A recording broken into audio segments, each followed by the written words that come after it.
Izin Yang Mulia, berawal pada tanggal 29 Januari 2024 jam 19, kader kami mengalami intimidasi dari dua aparat yang mengaku sebagai tim pengawal presiden yang saat itu mempersiapkan Kabupaten Gunung Kidul untuk lokasi kunjungan presiden. Sehingga karena dua kader kami yang kami tugaskan untuk memasang bendera di seluruh kabupaten diminta menurunkan bendera dan juga dilarang untuk mengibarkan bendera di area presiden akan melintas, maka kedua kader kami tersebut menolak.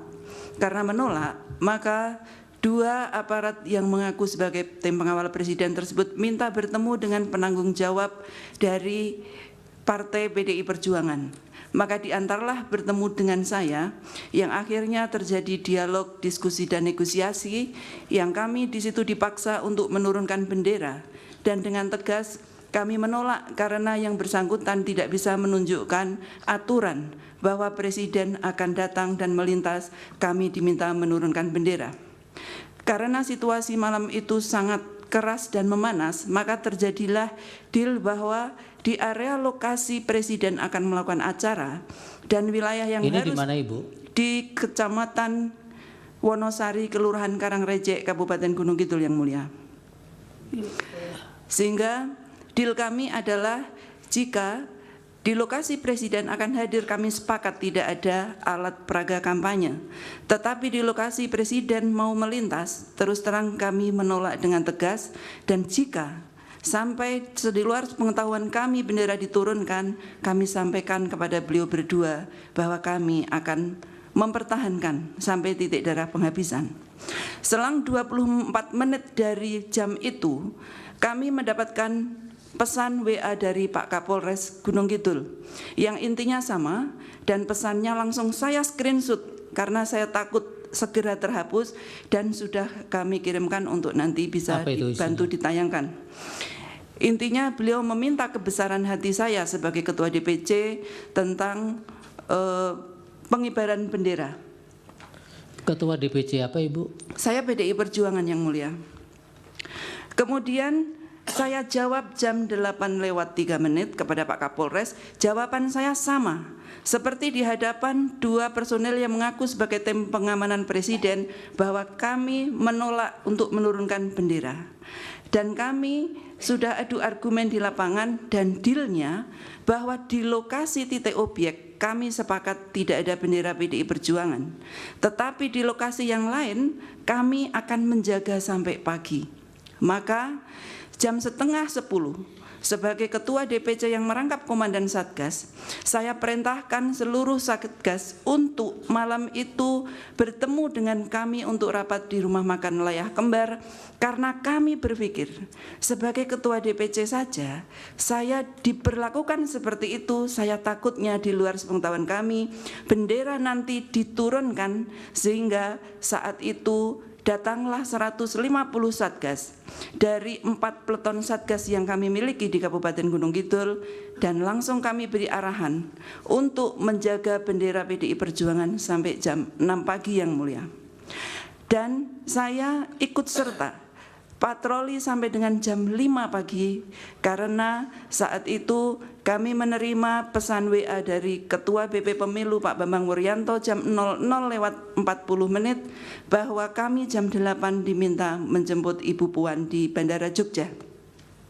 Setelah itu kami perintahkan kepada seluruh Satgas, selama saya tidak ada di lapangan dan presiden hadir, untuk dipastikan bendera PDI Perjuangan tetap berkibar, dengan mereka ikut membaur di acara yang akan berlangsung dengan menggunakan pakaian sipil. Baik. Kemudian terakhir bagaimana akhirnya bendera itu sampai presiden sampai datang? Dengan pagi, Yang Mulia, bendera kita jaga aman. Tetapi jam 11 siang pukul 11:40 saat kami di bandara, kami mendapat telepon dari Satgas bahwa seluruh Satgas kami digeledah oleh aparat penegak hukum. Saat itu saya menelpon Intel Polres, Yang Mulia.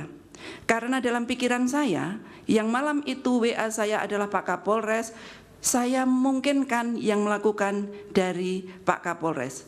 Saya tanya kepada Intel Polres, apakah saudara diperintah Kapolres untuk menggeledah Satgas kami yang berkaos Ganjar? Karena yang digeledah tidak hanya yang laki-laki, ya Pak yang mulia, tetapi Satgas perempuan juga. Dijawab oleh Intel Polres bahwa bukan dari Polres dan tidak ada perintah. Saya tanyakan kepada Satgas yang telepon, ternyata dari Kodim yang mulia. Maka kasih Intel Kodim bernama Pak Sinyo Supriyanto, langsung saya telepon. Saya keberatan bahwa Satgas di lapangan tidak melakukan apapun, tetapi kenapa digeledah bajunya yang berkaos Ganjar, digiring, diantar pulang yang mulia. Saya tanyakan kepada Satgas, apakah di situ ada pendukung paslon lain? Dijawab ada. Bahkan membawa spanduk, lebih dari 50 spanduk dibentangkan di pinggir jalan. Setelah itu saya telepon Komandan Kodim. 3 kali saya telepon tidak diangkat, maka Komandan Kodim saya WA yang mulia, dan bukti WA-nya juga kami kirimkan. Di situ kami tegas, kami tersinggung, dan juga kami komplain kepada Komandan Kodim bahwa kenapa Satgas harus digeledah. Katakanlah ada warga masyarakat atau relawan yang akan menyampaikan aspirasi, tetapi untuk tidak diberlakukan seperti itu karena ini negara demokrasi.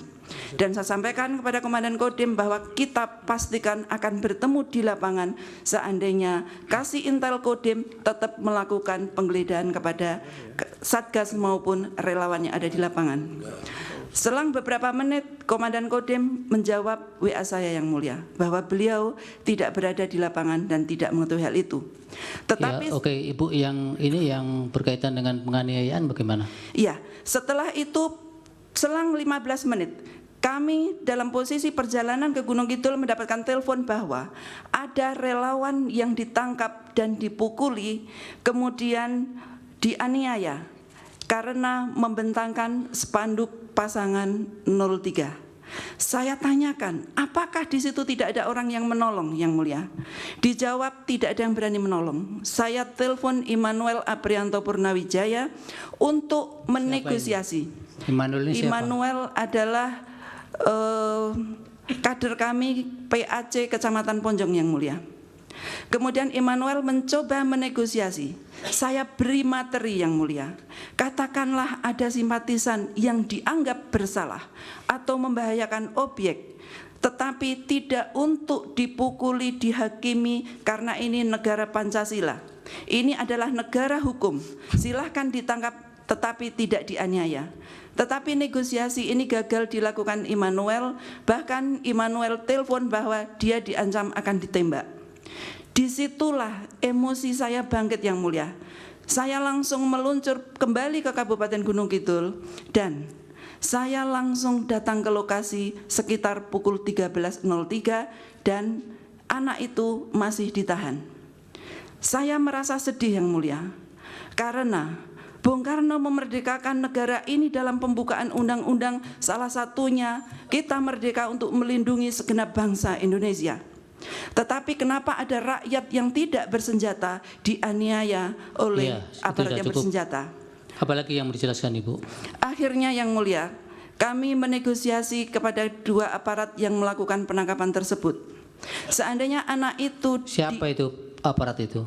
Kami tidak tahu namanya, tetapi di saat kami datang, saya bertanya, Bapak siapa? Saya adalah ring pertama yang diminta untuk mengamankan Presiden. Kenapa anak ini dipukuli? Beliau menjawab, videonya ada, nanti bisa kita saksikan yang mulia. Karena anak itu dianggap membahayakan objek yang mulia. Saya sampaikan, seandainya anak ini dianggap membahayakan objek, apakah harus dipukuli? Apakah harus dianiaya dan dipermalukan? Silahkan ditangkap, silahkan ditahan. Saya sampaikan begitu yang mulia. Baik, tidak usah diulang-ulang. Ini kejadiannya kapan Ibu yang? Tanggal 30 pukul 13 yang mulia. 30 bulan?